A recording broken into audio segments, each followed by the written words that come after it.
فلۆریداوە بەڕێز بالیۆز پیتر گالبرێت دیپلۆماتکاری پێشووتری ئەمریکا لەگەڵمە. جەنابی بالیۆز سپاس کە لەگەڵ کوردستان 24 پەیوەندیەکانی ئەمریکا و هەرێمی کوردستان پێیان ناوەتە قۆناغێکی گرنگەوە و بەهێزتر لە جاران ئەیانەوێتم پەیوەندیانە بەردەوام بێت. گرنگی هەرێمی کوردستان بۆ ویلایەتە یەکگرتووەکانی ئەمریکا چییە؟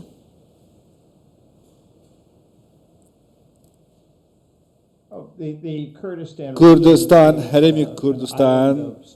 وەکو جەزیرەیەکی سەقامگیرە و ئەو ڕەنگە یەکێکە لە باشترین ناوچەکانی هاوپەیمانی ئەمریکا دوای ئیسرائیل و هەمیشە لە سیاسەتەکانی ئەمریکا بووە، بەڵام هەروە کوردستان پشتیوانی ئەمریکا بووە، هاوپەیمانی ئەمریکا بوو، بەشداری کردووە لە ئازادکردنی عێراق لە ساڵی 2003 و لە هەموو کاتەکانی تردا هیچ ئەمریکیەک لە کوردستان جیانی لەدەست نەداوە بەهۆی جەنگەوە. ئەمە شوێنێکە کە کۆمپانیا ئەمریکیەکان بۆ بەرهێنانیان تێدا کردووە و هەروەها هاوبەشمان بوون، هاوپەیمانمان بوون لە جەنگان دژی داعش. ئەو ئەمریکیانەی کە گەشت دەکەن بۆ کوردستان تەنانەت خۆشم کاتێک کە چوون بۆ کەس نەچوو بوو، بەڵام ئێستا دەیان هەزار کەس دەچنەوە، دیپلۆماتەکان، ڕۆژنامەوانان، بزنسمانەکان، خەڵکی یاسایی هەمیشە سەرنجڕاکێشن بە دەستکراوی و میوانداری خەڵکی کورد. هەروەها کوردستان لە کۆنگرس زۆر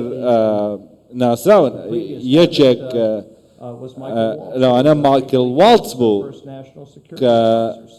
ڕاوێژکاری ئەنجومەنی ئاسایشی ئەمریکا بوو، زۆر خەمخۆری کوردستان بووە، هەروەها هاوپەیمانی کوردستان بوون، هەروە ویستویانە کە کوردستان بپارێزن لە ساڵی 1991 کە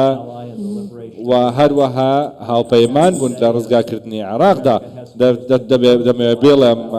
یەکێک بووە لە ڕاستگۆترین هاوپەیمانەکانی ئەمریکا. ئەم هاوپەیمانەتی بەهێزە کە لە نێوان هەرێمی کوردستان و ئەمریکادا هەیە، تا چەندە کاریگەری و ڕەنگدانەوەی لەسەر بەرژەوندیەکانی ئەمریکا لەگەڵ هەرێمی کوردستان و هەرێمی کوردستان لەگەڵ ئەمریکادا هەبووە، لە چه بوارێکدا زیاتر ئەمە دەبینرێت؟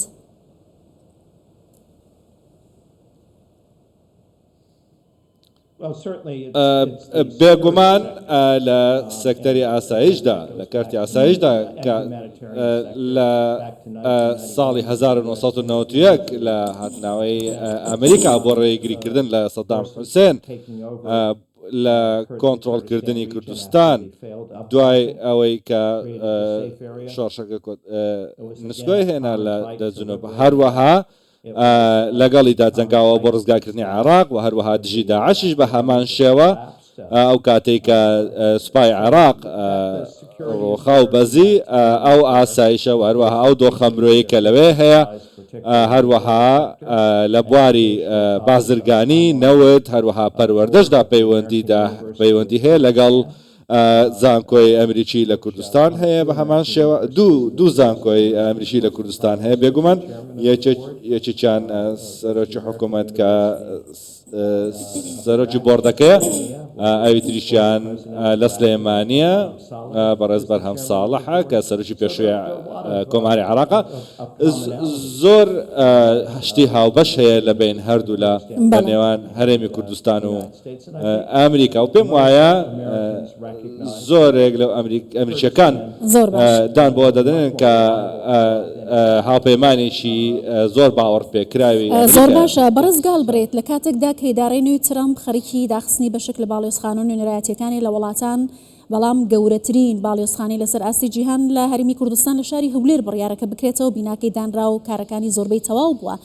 متمانەیە بە هەرێمی کوردستان لە لای ئەمریکاوە چۆن دروست بووەوە، چه کاریگەریەکی لەسەر پێگە و سەنگی هەرێمی کوردستان لە ئاستی نێودەوڵەتیدا دەبێت؟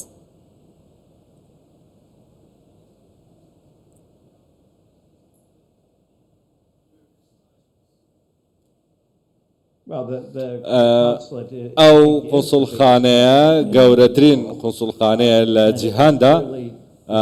ئەویش بە شێوەیەک دیزاین کراوە کە ڕۆژێک لە ڕۆژان ببێتە سەفارەتێک، باڵێزخانەیەک و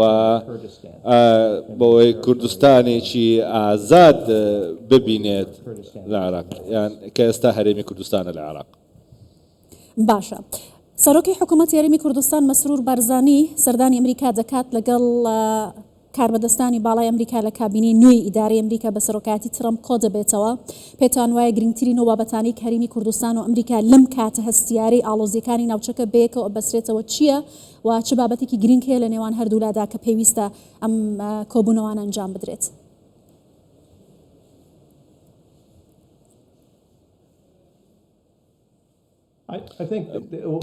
پێم وایە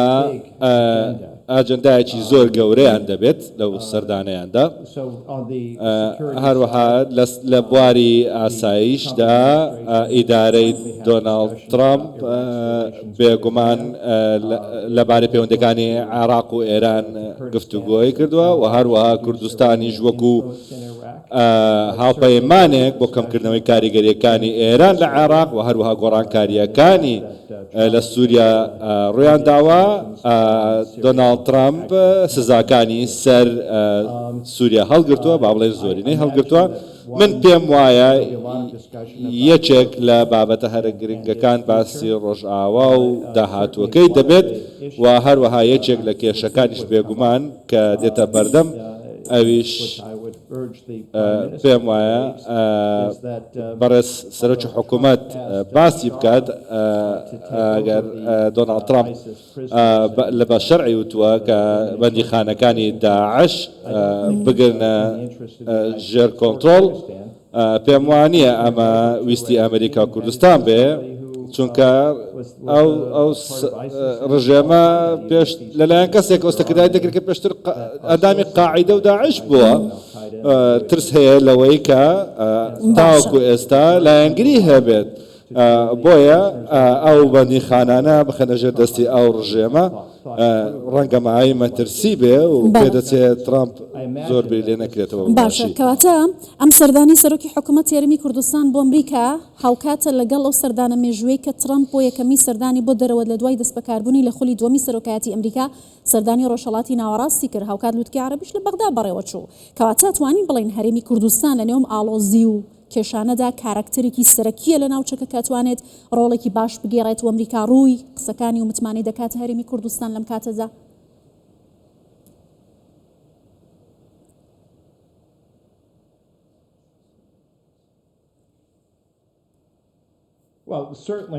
زۆر بە دڵنیاییەوە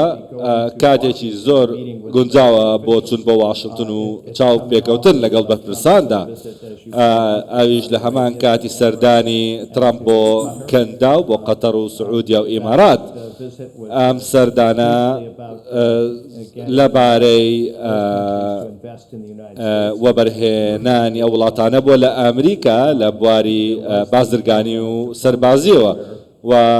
هەروەها دیبلۆماسیەتێکی زۆر هەبوو ئەو کاتەی ترامپ کۆبنەوەی لەگەڵ سەرۆکی سووریا کرد ئەحمەد ئەلشەرع کە ئەمەش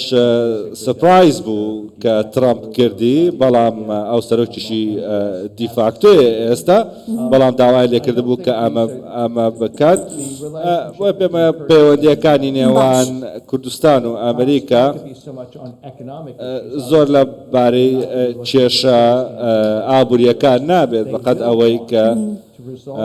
دەیانەوێت ئەو کێشانە چارەسەرکەن کە لەبارەی هەناردەکردنەوەی نەوتی کوردستانە هەروەها دەیانەوێت هەناردەی نەوتی جیهانی زیادکردن بەرهەمی نەوتی جیهانی زیادکردن وەروە ئەو کۆمپانیایی کە داوای پارەکانیان دەکەن ئەمانە باز دەکرێت. زۆر سپاس دەکەم بەڕێز بالیۆس پیتر گالبرەیت دیبلۆماتکاری پێشووتری ئەمریکا لە فلۆریداوە لەگەڵ کوردستان 24 بوو.